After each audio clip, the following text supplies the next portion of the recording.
Hi, it's Joe Neighbour at Signal Centre, and it's Thursday the 22nd of August. Now, I just wanted to run through a few charts concerning sterling. It's obviously a hot topic. It's been a pair that's attracted a lot of trading attention for some weeks, with people potentially trying to catch a bit of a bottom on this one.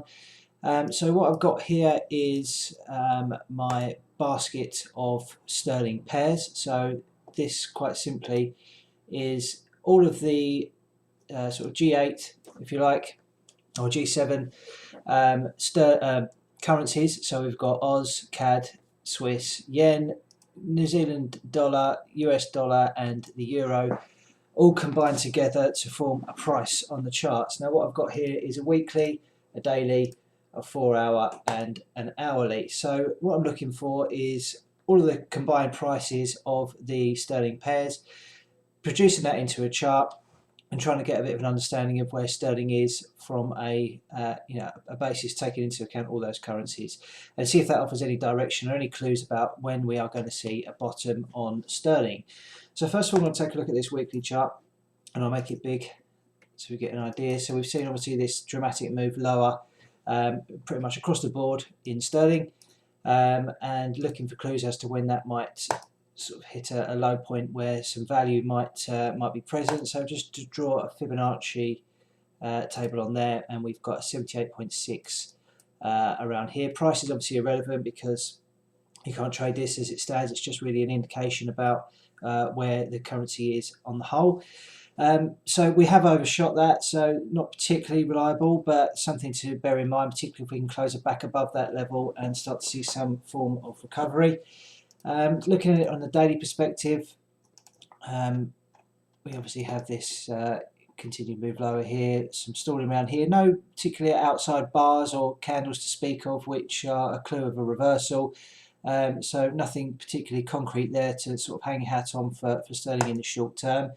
It's on the shorter term time frames where it's starting to look a little bit more like there could be something about to occur. Potentially a bit of a bottom pattern forming here on the 4-hour. Not particularly a neat head and shoulders just yet. Just try and draw one on. It depends where you want to take it from. So if we say this is the left shoulder here, up to the neckline, there's the head, there's the start of the right shoulder. Is this enough of a right shoulder for us to look at? Potentially. I tend to like a bit of a deeper correction on the right shoulder, towards sort of 61.8 or 78.6s, but maybe this is good enough at 38.2. I guess we just have to wait and see. So if we can see a break above the neckline here on the sterling basket, then potentially there is scope for a move to the upside in the short term. So that's what I'm kind of looking at. It's possible that any rally would be limited to these lows here. Obviously you can look at this on a pair by pair basis. Each one of them will be different when you look at them on a singular basis, but this is just as a collective perspective. There is the potential, I think, for some bottoming price action in sterling pairs in the short term. If we look at it on the hourly chart, then we do have this sequence of higher lows in the short term, which adds potentially a bit more weight to the bullish argument in the short term.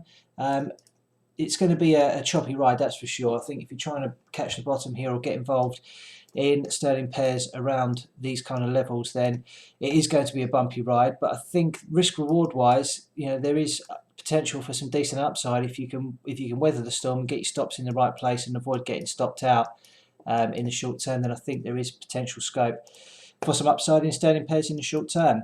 From a macro perspective, obviously we've got Boris Johnson on the case. He's had some positive chats with Angela Merkel.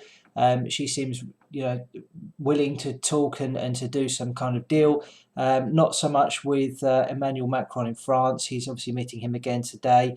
It does, however, feel that we are due some positive news with regards to Brexit, and he does appear to be working hard at trying to get a new deal, get people back to the table in order to get the UK out of Europe with a decent deal. So remains to be seen whether or not that's the case. As I say, it just feels like there could be some kind of positive spin put on Brexit in the short term. looking at it from a price action perspective on a basket front, particularly with sterling pairs all sort of bundled together, there is potential for a bottom pattern to form. So we'll just have to wait and see. As I say, I think it's going to be a bumpy ride, but potentially some good upside to be had if you can catch it right. Hope you enjoyed the video. Speak to you soon.